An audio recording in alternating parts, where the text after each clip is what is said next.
Jika Anda berkendara menggunakan sepeda motor berkunjung ke Kabupaten Gunung Kidul, ada baiknya jika lebih ekstra hati-hati karena saat ini sedang musim ulat pohon jati.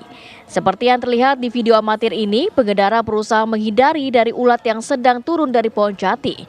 Bahkan tidak sedikit di antaranya terpaksa menggunakan jas hujan agar ulat tidak menempel di pakaian. Namun kondisi ini berbeda bagi warga Gunung Kidul. Saat serangan ulat pohon jati, warga malah berburu hewan yang dianggap menjijikan itu untuk dijual dan juga dikonsumsi. Harga 1 kilogram ulat dan kepompong jati mencapai Rp100.000 hingga Rp120.000 per kilogram. Harga fantastis ini menyamai harga daging sapi di pasaran yang saat ini mencapai Rp90 hingga Rp100.000 per kilogram. Berbekal kantong plastik, sejumlah warga mencari ulat dan kepompong di bawah pohon jati. Dalam waktu 3 jam, setiap orang bisa mengantongi 1 hingga 1,5 kilogram ulat dan kepompong jati yang bersembunyi di balik tumpukan daun kering. Maka tidak heran jika banyak warga di Gunung Kidul berburu ulat dan juga kepompong jati hingga ke pelosok pedesaan. Dikonsumsi sama dibeli, Pak. Kalau orang Gunung Kidul udah biasa setiap tahun harus mengonsumsi ulat atau istilahnya ungkrung ular jati, Pak. Kalau biasanya kalau dikonsumsi sendiri sama dijual. Kalau dijual per kilonya biasanya sekitar 100.000 sampai 120.000 per kilo.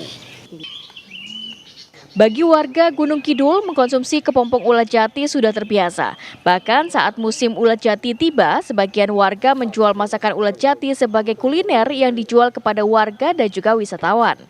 Namun bagi yang belum terbiasa dengan hewan yang banyak protein ini akan mengalami alergi hingga sesak nafas. Dari Gunung Kidul, Yogyakarta, Lukas Didit, TV One mengabarkan. Ya, cukup unik ya, Re, ya. Ternyata kebiasaan-kebiasaan warga di sana itu begitu ya, setiap tahunnya berburu ulat gitu. Kita akan langsung tanyakan bagaimana keseruan memburu ulat dan kepompong pohon jati. Sudah bergabung bersama kami pemirsa salah satu warga Gunung Kidul, Bapak Sutarjo. Selamat siang, Pak Sutarjo. Selamat siang, Mbak. Baik, Pak Sutarjo, mungkin sebelumnya saya mau tanya dulu nih, hasil perburuan ulat hari ini seperti apa, Iya. Pak Tarjo?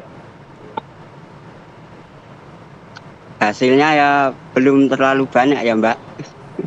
Baru berangkat ini pulang dari ladang. Oke, tapi dalam sehari itu biasanya yang paling banyak itu di pagi atau sore hari, ada waktu-waktu tertentu tidak sih? Kalau paling banyak itu turunnya pagi hari, waktu pagi hari. Biasanya dijual kemana Pak Sutarjo? Ke pasar atau ada orang yang pesan gitu, baru kita jual. Memangnya kalau dijual itu untuk apa Pak Sutarjo? Untuk dimakan kah? Atau untuk dijadikan pakan burung? Ya untuk dikonsumsi, untuk makan.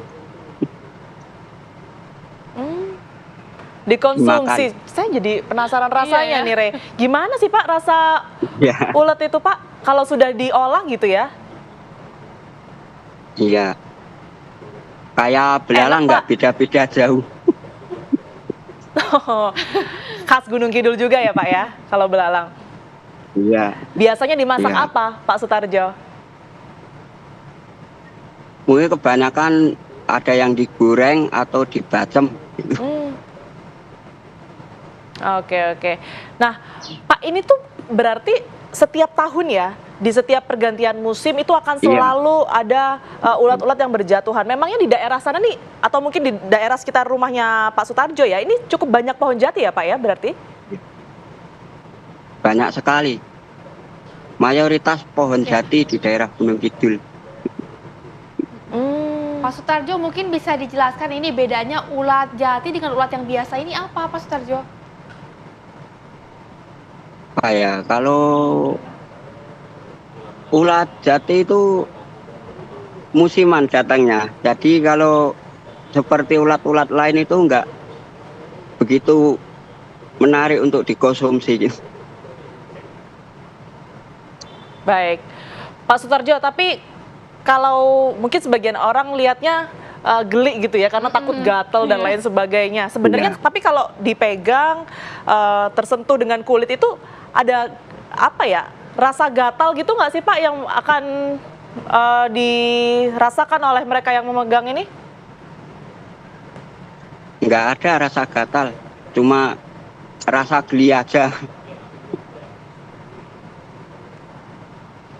Pak Sutarjo, ini kan setiap tahun memburu. Memangnya khasiatnya apa Pak ulat jati ini? Ya, bisa diulang? Iya, khasiat dari ulat jati ini apa memangnya Pak? Khasiatnya kalau kita makan gitu ya Pak? Ya, khasiatnya apa ya, Mbak? Gue nambah stamina lah, Mbak. Bukan nambah stamina, Oke. tapi kolesterolnya juga tinggi tuh. Baik, baik.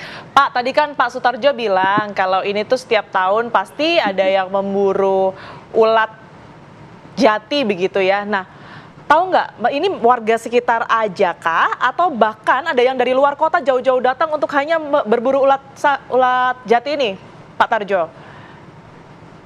Ada juga dari luar kota ya. Contohnya dari Klaten banyak juga yang nyari sini. Oke. Biasanya dijual berapa? Berapa kilo Pak? Dengan harganya per kilonya berapa Pak? Kalau 1 kilo yang murni ungkrung itu sampai 120. Kalau campur uletnya 100.000 1 kilonya. Wah, lumayan juga ya. Iya, betul sekali. Nah, ini sebenarnya Iya. kalau sekarang sudah mulai berburu warga sekitar ini, Pak. Sampai bulan apa biasanya ulat jati ini akan berjatuhan dari pohon jati di sana? Paling lama tinggal 2 minggu lagi, daunnya sudah mulai habis semua ini. Baik, baik. Sudah mulai terlihat apa biasanya bolong-bolong gitu ya, Iya. Rea, kalau dimakan ulat. Oke Iya. deh, baik. Terima kasih banyak Pak Sutarjo sudah mau berbagi keseruannya berburu ulat bersama kami di sini di Apa Kabar Indonesia Siang. Sehat selalu, Pak Sutarjo. Amin, amin ya. Ya pemirsa, Apa Kabar